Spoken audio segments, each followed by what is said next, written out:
This is the history of human weather modification.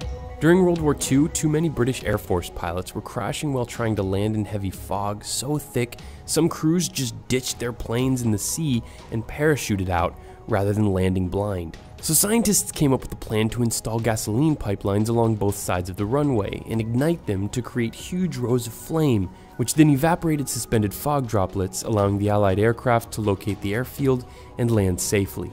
In 1946, techniques were developed that triggered rain and snowfall in places that wouldn't have gotten any otherwise. This became known as cloud seeding. It works by dispersing dry ice, salt, or silver iodide into clouds to alter their microphysical processes.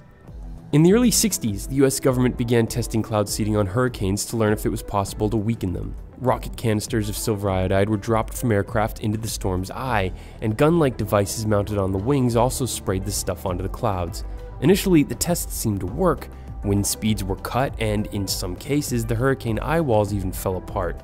But as observational technology improved and more controls were carried out, the hypothesis was invalidated and the program was canceled. In its desperation to win the Vietnam War, the Americans turned to weather modification to make it harder for the enemy to move throughout the region by inducing heavy rainfall to muddy or destroy their dirt roads and trails.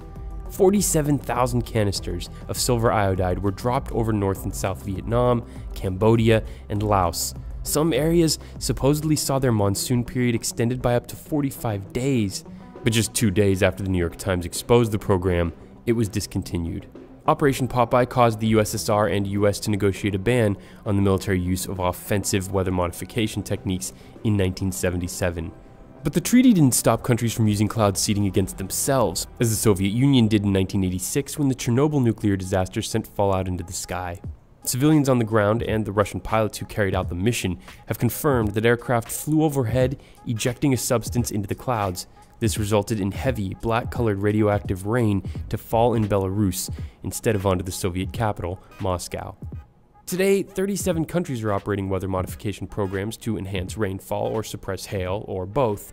But nobody does it quite like the Chinese, who established the Bureau of Weather Modification in the 1980s that's now a 37,000 people strong sort of weather national guard, ready at a moment's notice to operate the more than 4,000 rocket launchers, 7,000 anti-aircraft guns, and 30 aircraft to trigger downpours in drier areas that really need the rain.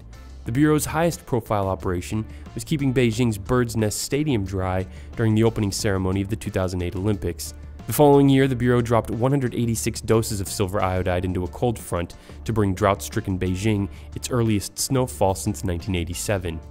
A Swiss company took advantage of the United Arab Emirates' desperation to bring rain to its arid lands by building 10-meter-tall electrical towers that produce negatively charged ions that, according to the company, supercharges the formation of rain clouds. But a former chairman at NOAA isn't buying it, saying, quote, "This method is inherently incapable of producing clouds out of thin air," end quote. The thing about weather modification is that it's hard to prove it works.